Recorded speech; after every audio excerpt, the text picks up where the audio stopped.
Siti Hajar mengganti pertanyaannya menggunakan Allahu amaraka bihadza, apakah Allah yang memerintahkanmu untuk melakukan ini? Maka kata Nabi Ibrahim, na'am, iya, Allah lah yang memerintahkanku untuk melakukan ini. Maka istrinya menjawab, sudah pasti Allah tidak akan menyia-nyiakan kami. Padahal Bapak Ibu, pada saat itu kondisi kota Mekah tidak seperti ini. Gersang, tidak ada tumbuh-tumbuhan, tidak ada penduduk sama sekali. Yang ada cuman Siti Hajar, Nabi Ismail dan juga Nabi Ibrahim pada saat itu. Pergilah Nabi Ibrahim alaihissalam. Ketika dalam perjalanan, seorang ayah meninggalkan istrinya, meninggalkan anaknya yang sudah dinanti-nanti dengan sangat lama. Ketika sudah lahir di atas muka bumi ini, disuruh tinggal oleh Allah Subhanahu wa ta'ala. Lantas Nabi Ibrahim berdoa kepada Allah Subhanahu wa ta'ala. Kira-kira apa yang diminta oleh Nabi Ibrahim? Apakah ya Allah berikan mereka tempat yang layak, berikan mereka rumah yang mewah, berikan mereka harta yang banyak? Apakah itu doa yang disampaikan? Mohon maaf Bapak Ibu, apakah itu doa yang disampaikan oleh Nabi Ibrahim? Tidak. Di dalam surah Ibrahim, kalau nggak salah ayat 27, di situ dijelaskan Nabi Ibrahim berdoa kepada Allah Subhanahu wa ta'ala, Rabbana inni askantu min dzurriyyati biwadin ghaira dzi zar'in inda baitikal muharram. Ya Allah, Tuhan kami, sesungguhnya aku titipkan keluargaku di tempat yang gersang ini, inda baitikal muharram, yaitu di rumahmu di tanah suci. Apa doa Nabi Ibrahim? Pertama kali yang didoakan Nabi Ibrahim adalah Rabbana liyuqimus shalah. Ya Allah, jadikanlah mereka orang-orang yang mendirikan sholat. Jadi yang didoakan Nabi Ibrahim untuk keluarganya, untuk anak dan istrinya pada saat itu bukan diberikan harta yang banyak, tidak Bapak Ibu. Tapi doa yang pertama yang diucapkan Nabi Ibrahim adalah Rabbana liyuqimus shalah. Ya Allah, jadikanlah mereka orang-orang yang senantiasa mendirikan sholat.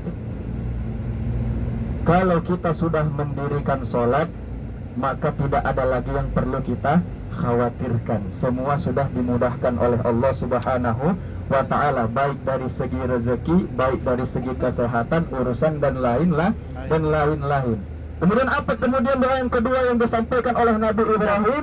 Waja'al af'idatan minan nasi tahwi ilaihim, dan berikanlah kecondongan setiap hati manusia untuk datang kepada mereka. Makanya sekarang kita lihat dari dulu sampai sekarang banyak umat-umat yang datang menuju kemari dari segala penjuru dunia. Kita lihat ada yang dari India, ada yang dari Turki, ada yang dari Uzbekistan, Indonesia, Malaysia dan lain sebagainya. Semuanya datang kemari untuk beribadah. Itu doa dari siapa? Doa dari Nabi Ibrahim alaihissalam. Warzuqhum minas samarat, dan berikanlah rezeki berupa buah-buahan kepada mereka. Rezeki itu nomor yang ketiga kali, urutan yang ketiga yang diminta oleh Nabi Ibrahim untuk keluarganya. Padahal saat itu Bapak Ibu tidak ada tempat tinggal, tidak ada pepohonan, gersang, yang ada di situ cuman dua manusia. Satu Siti Hajar, satu Ismail. Tapi yang diminta berkaitan rezeki itu nomor tiga. Yang pertama yaitu agar senantiasa mereka mendirikan sholat. Maka Bapak Ibu, dari kisah ini kita ambil pelajaran. Doa yang pertama kali kita ucapkan untuk anak kita, agar senantiasa mereka mendirikan sholat.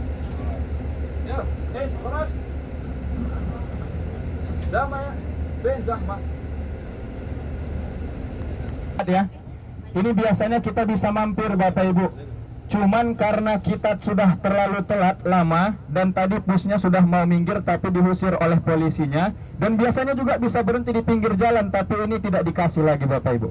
Nah, itu gunung namanya adalah Jabal Fur. Yang di sebelah kanan kita itu yang paling tinggi. Nah, apa tragedi di sana? Di sanalah Rasulullah Shallallahu Alaihi Wasallam bersama sahabatnya yang paling setia, yaitu Abu Bakar As-Siddiq, bersembunyi dari kejaran kaum kafir Quraisy. Nah, yang mau foto silahkan untuk difoto terlebih dahulu. Di sebelah kanan kita itu gunung yang paling tinggi. Di antara gunung yang ada di sini, yang ada gunung di sekitarannya itu adalah Jabal Thur.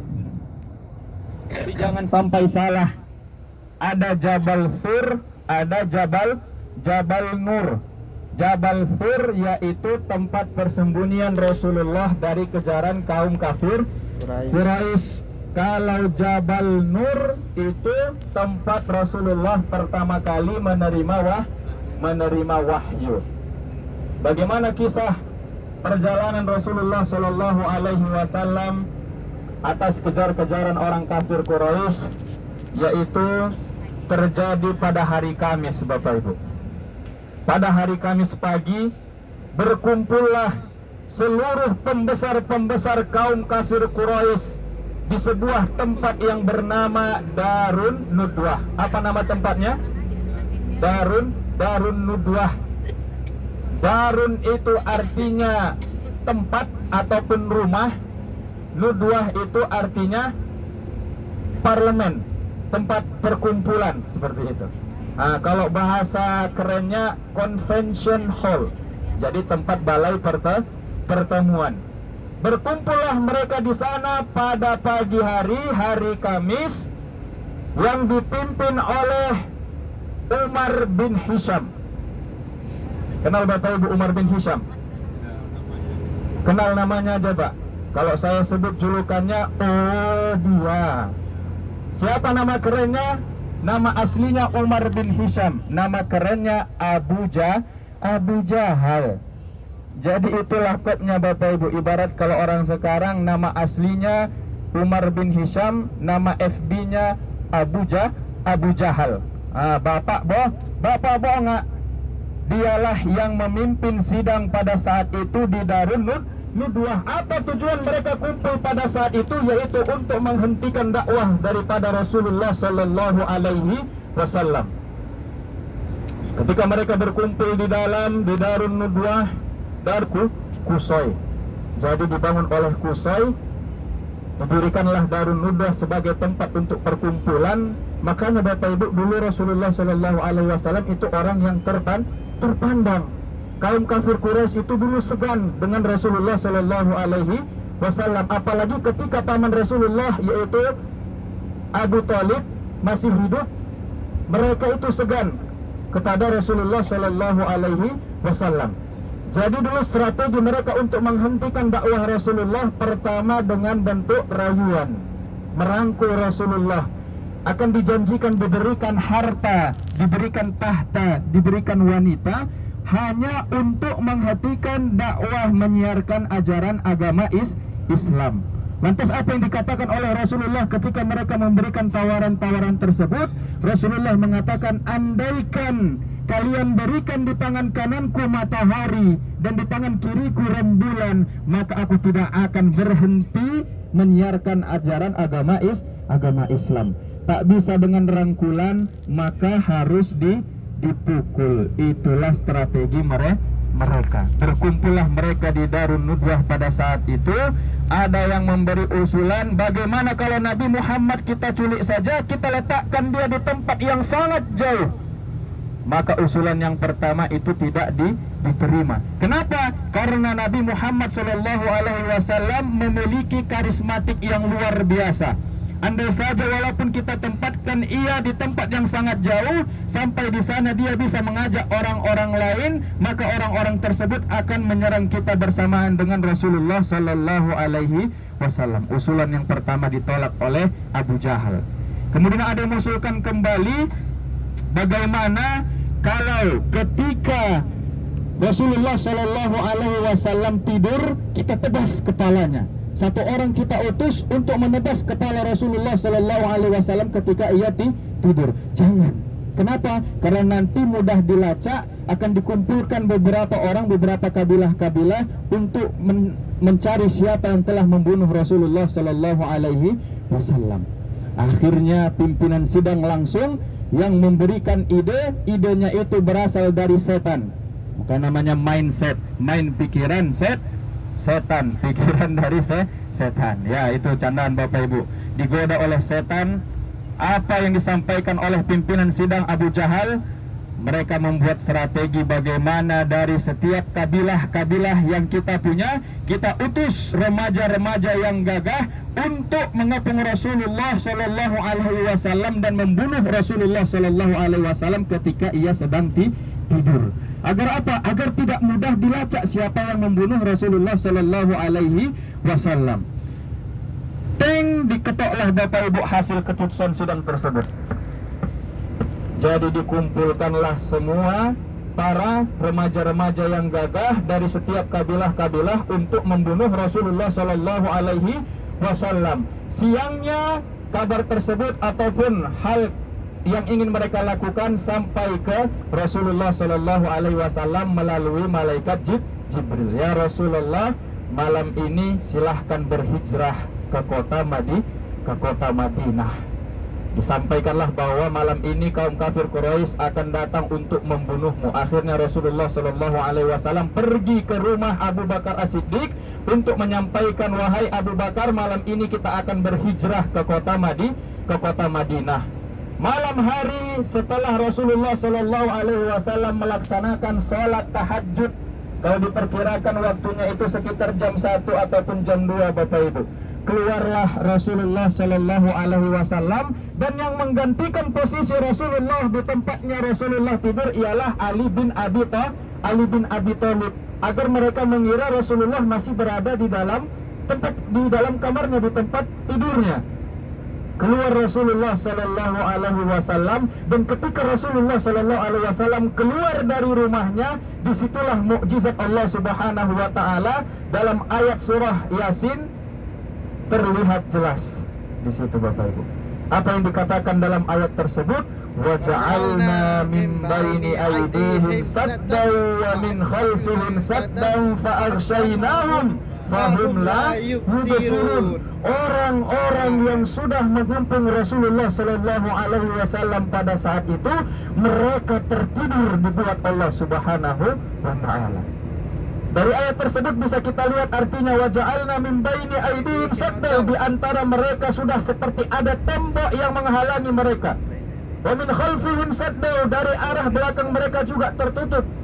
Fa'aghshaynahum, kami tutup mata mereka, fahum la yubsirun, mereka tidak bisa melihat. Ini bukan doa mantra Bapak Ibu. Jadi jangan nanti keluar dari rumah, waduh, ini STNK udah mati, pajak udah mati, biar aman tidak ketangkap polisi, baca mantra wa ja'alna min baini aydihim sadda wa min khalfihim sadda fa'aghshaynahum fahum la yubsirun. Aman dari tilang polisi. Ya, tetap sama saja Bapak.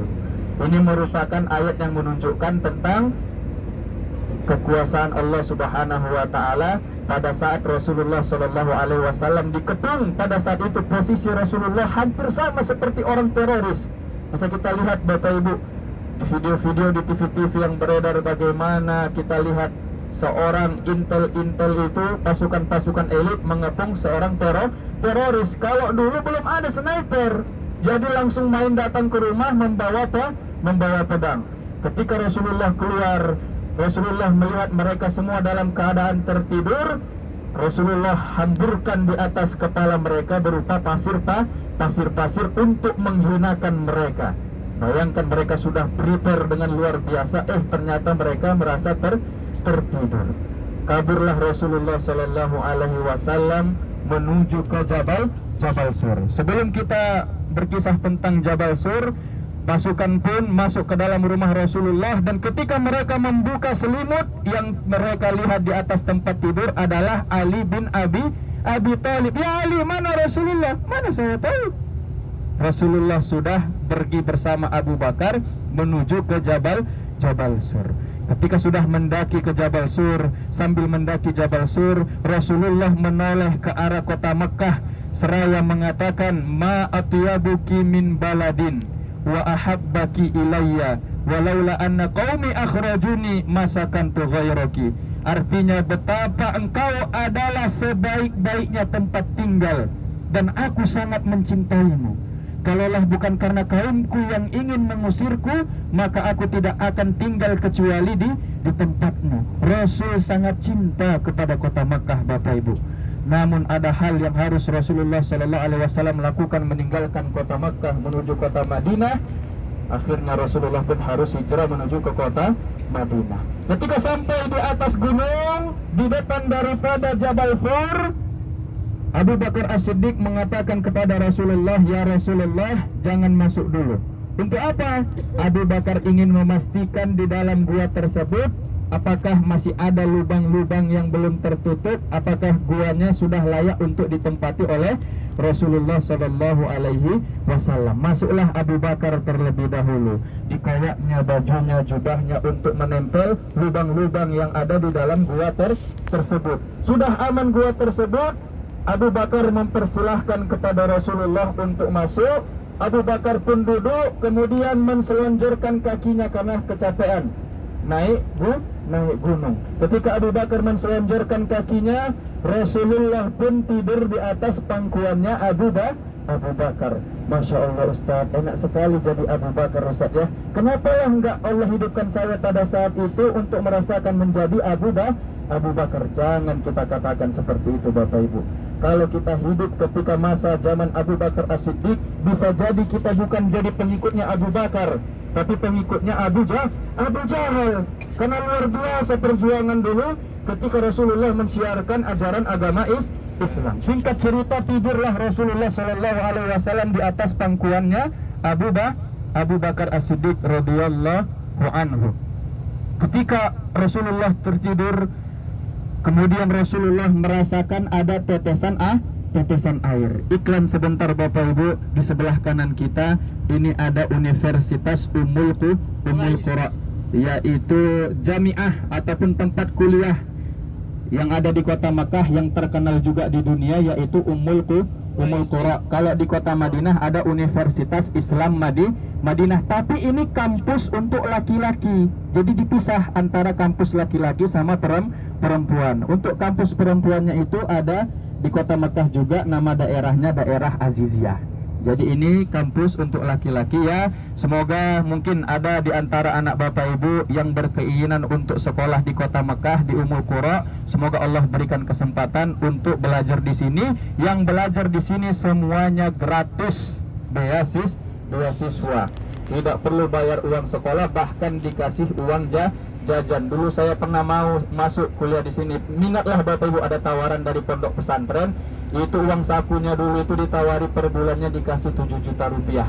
Itu di luar lagi daripada uang buku, tempat tinggal dan lain-lain. Tapi kalau belajarnya tidak serius, tidak mencapai target nilainya, maka habis beasiswanya itu dan bisa juga dipulangkan. Oke, singkat cerita Bapak Ibu, lagi kita lanjutkan tadi. Sebelum kita membahas tentang Arafah, karena kita sudah mau sampai ke Arafah, tidurlah Rasulullah merasakan ada tetesan air. Terbangun Rasulullah dari tidurnya, "Ya Abu Bakar, air apa ini yang menetes?" Tidak mungkin air hujan karena mereka di dalam gua. Akhirnya Abu Bakar mengatakan, "Ini adalah tetesan air mataku ya Rasulullah." "Kenapa engkau menangis?" "Karena kakiku disengat oleh hewan yang berbisa."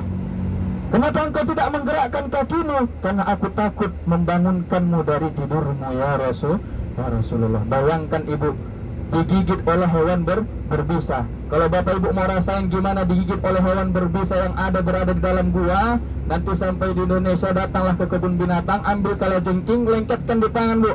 Kalau pengen ngerasain, tak bisa lagi ditahan oleh Abu Bakar. Mungkin kalau kita jadi Abu Bakar pada saat itu, kita langsung loncat, tidak bisa menahan rasa sakit. Tapi namanya Abu Bakar As-Siddiq, sahabat yang setia kepada Rasulullah, nyawanya pun dia berikan kepada Rasulullah Sallallahu Alaihi Wasallam. Akhirnya Rasulullah Sallallahu Alaihi Wasallam meludah ke arah kaki yang sakit yang disengat oleh hewan berbisa tersebut.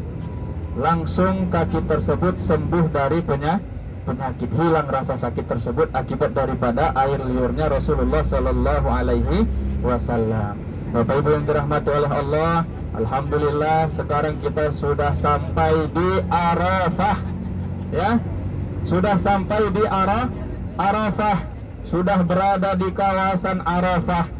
Kalau kita lihat sekarang kondisi Arafah sepi banget Ustaz, seperti kampung yang sudah mati. Iya, Karena di sini ramainya ketika pada tanggal 9 Zulhijjah, di mana semua jamaah yang melaksanakan ibadah haji, mereka wajib semuanya untuk berkumpul di sini pada tanggal 9 Zulhijjah. Yang tidak berkumpul di sini maka hajinya tidak sah.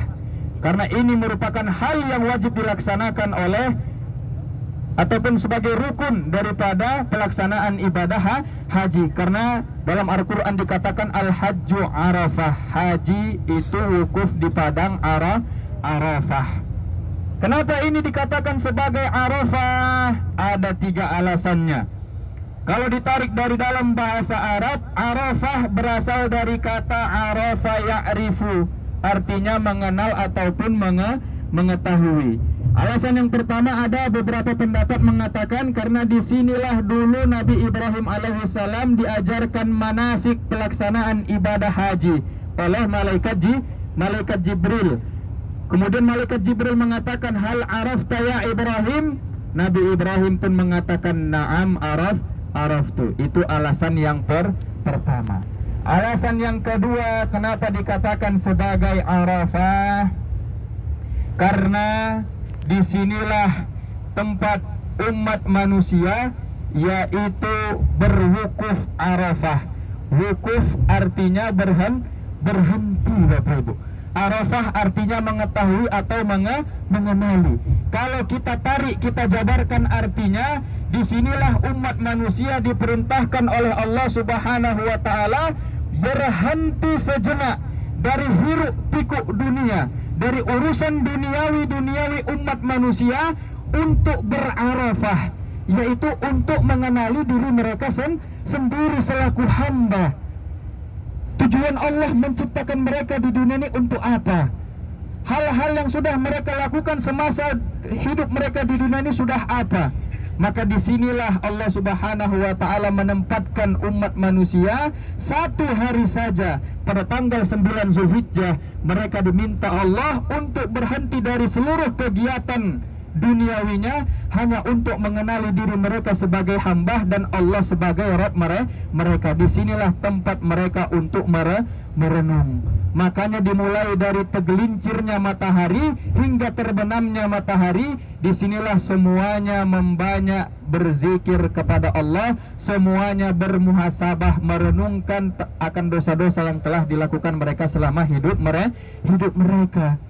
Ya, walaupun seperti itu Bapak Ibu, ketika pada tanggal 9 Zulhijjah ada saja jamaah-jamaah yang melakukan hal-hal yang sebenarnya tidak disarankan untuk dilakukan. Apa itu? Cerita-cerita, kombur-kombur, merokok-merokok, ya banyak. Makanya tidak heran ketika orang ada yang sudah pulang dari haji mendapatkan gelar haji botol. Walaupun sudah melaksanakan ibadah haji, tapi sampai di kampung halamannya masih minum minuman botol, masih mabuk-mabukan. Pergi kemari niatnya hanya untuk mendapatkan titel haji, tidak meresapi nilai-nilai daripada pelaksanaan ibadah haji, daripada nilai-nilai berwukuf di padang Arafah. Padahal disinilah tempat yang sangat-sangat mustajab untuk menghilangkan dosa-dosa.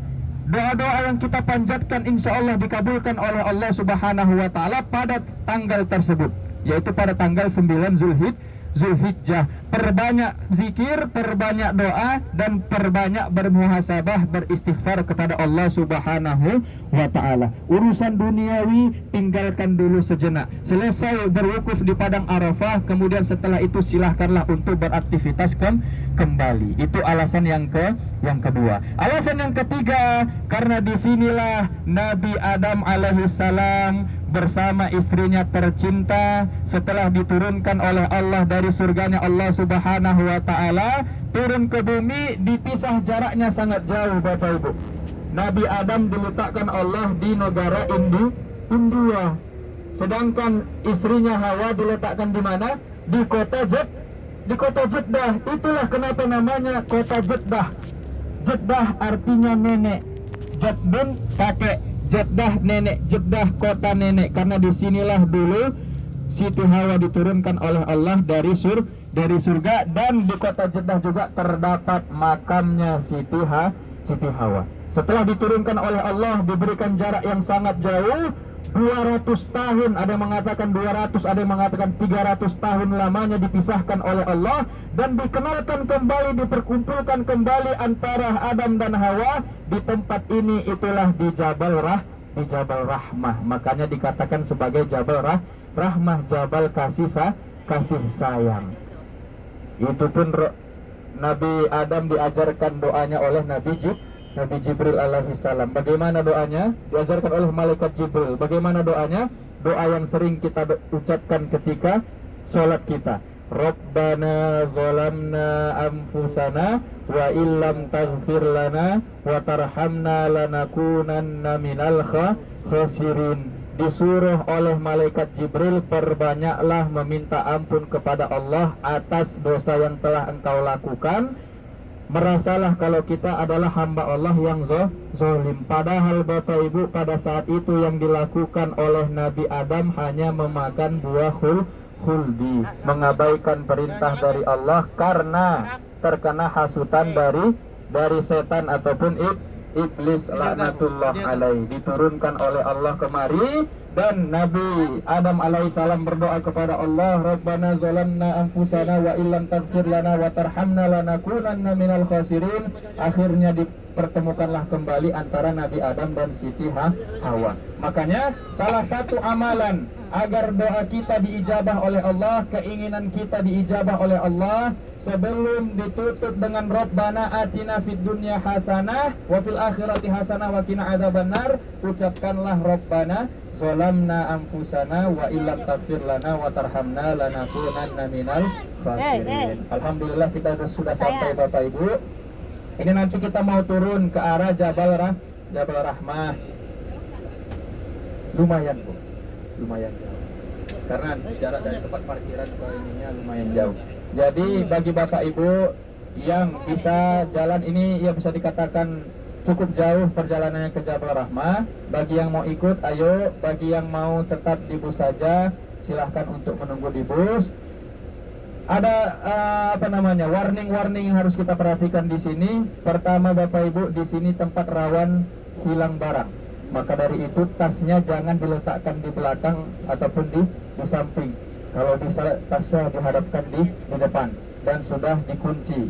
Itu yang pertama. Kemudian yang kedua, untuk yang bapak-bapak, kalau nanti ada tawaran dipakai scan sorban, mau difoto-foto, jangan mau. Karena setelah itu nanti kita akan dipaksa untuk membayar uang yang lumayan banyak, sekitar 100, 200, bahkan 300 real mereka minta, dan itu paksaan. Dan kalau nanti mau difotokan oleh orang-orang yang berkulit hitam biasanya, jangan mau untuk bapak-bapak ya. Baik Bapak Ibu, silahkan. Terima kasih atas perhatiannya. Assalamualaikum warahmatullahi wabarakatuh. Nah, aduh.